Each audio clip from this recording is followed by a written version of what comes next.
Bismillahirrahmanirrahim. Assalamualaikum warahmatullahi ta'ala wabarakatuh. Ahlan wa sahlan wa marhaban teman-teman sekalian di UFI Channel Belajar Al-Quran. InsyaAllah pada kesempatan kali ini kita melanjutkan kembali bahasan ilmu tajwid kita, atau bahasan pembelajaran silsilah tajwid ya, ringkas dan mudah. InsyaAllah pada kesempatan kali ini kita akan membahas surah Al-Baqarah ayat ke-8. Baik, kita akan mulai dengan membaca isti'adah kemudian basmalah. Bagi teman-teman yang ikut bersama kami silahkan bergabung ya, dan juga semoga mendapatkan kebaikan dan kebermanfaatan dari apa yang kami sharingkan pada kesempatan kali ini. Kita mulai. A'udzu billahi minasy syaithanir rajim. Wa minan nasi man yaqulu amanna billahi wa bil yawmil akhir wa ma hum bimu'minin.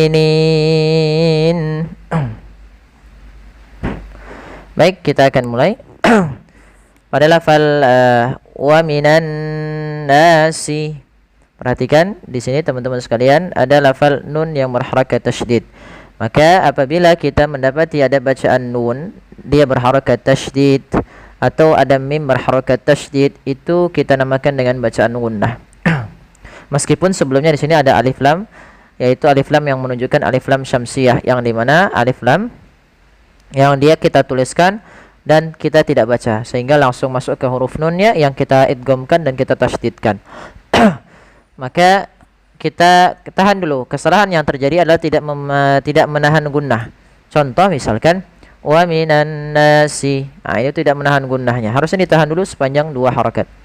Maka wa minan nasi may yaqulu, kemudian pada lafal may yaqulu di sini ditandai diwarnai dengan warna nun.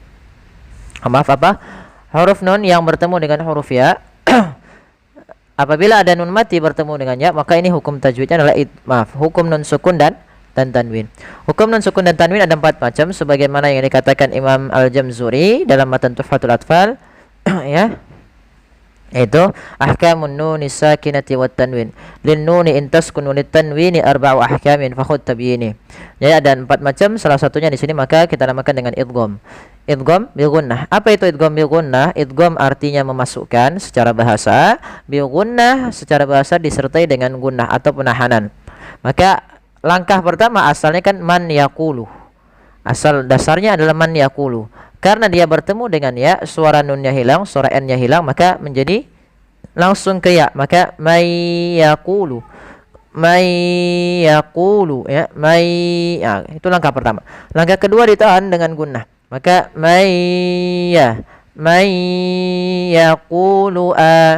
may yaqulu may yaqulu amanna.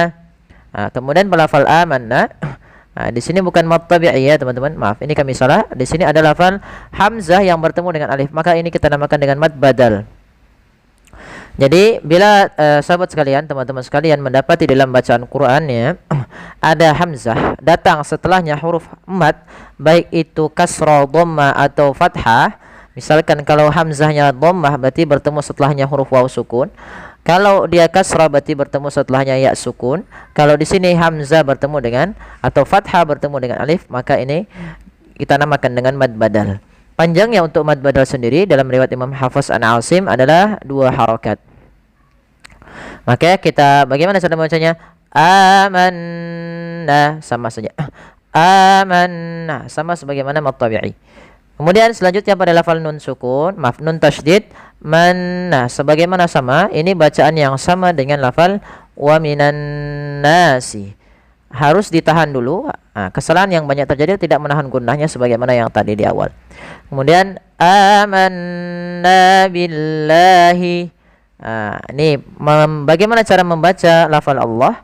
Kalau yang sebelumnya kasrah, maka lafal Allah bila sebelumnya huruf kasrah maka dia tipis, jangan dibaca billah, jangan billah, tapi dia billah, billahi.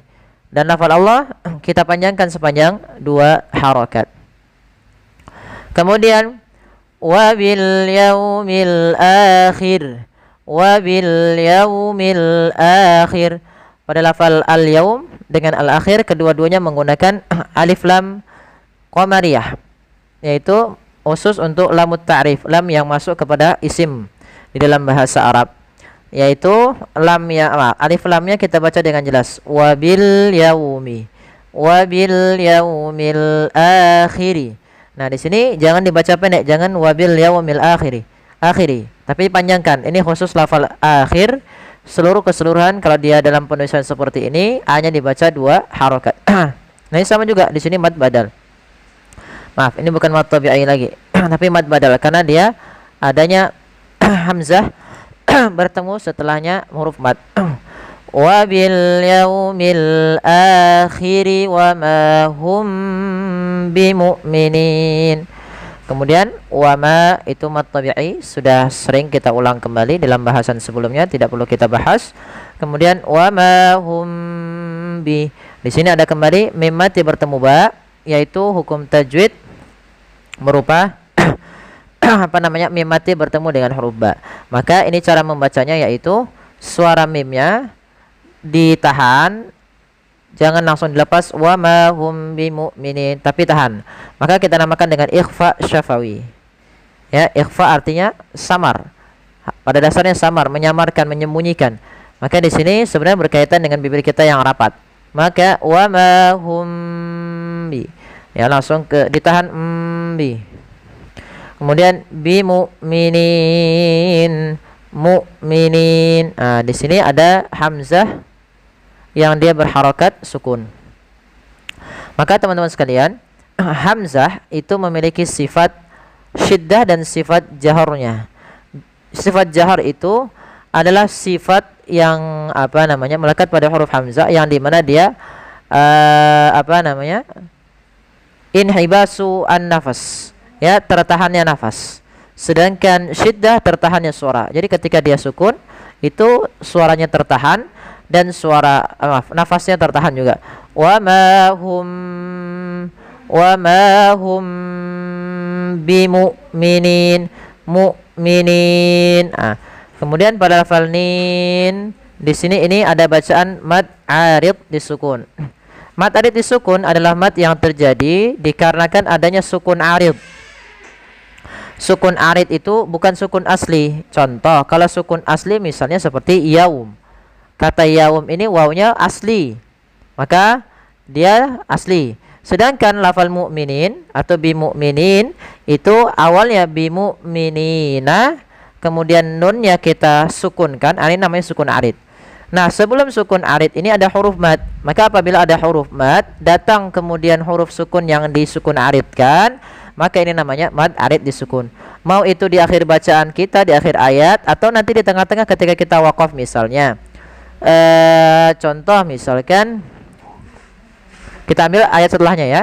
Misalnya wa ma yakhda'un. Ini sama, kita berhenti awalnya mad tabi'i, tapi karena kita waqaf menjadi mad arid disukun. Baik, semoga yang sedikit ini dapat bermanfaat, tapi sebelum itu kita ulang sedikit ayatnya. Kita coba baca bersama-sama. Wa minan nasi man yaqulu amanna billahi wa bil yaumil akhir wa bil yaumil akhir wa ma hum bimu'minin. Shadaqallahul azim. Ya, jazakumullahu khairan. Semoga yang sedikit ini dapat membantu teman-teman dalam mempelajari ilmu tajwid secara ringkas dan gamblang. Terima kasih bagi teman-teman yang sudah ikut sampai akhir. Jazakumullahu khairan. Kurang lebihnya mohon maaf. Wabillahi taufiq wal hidayah. Wassalamualaikum warahmatullahi wabarakatuh.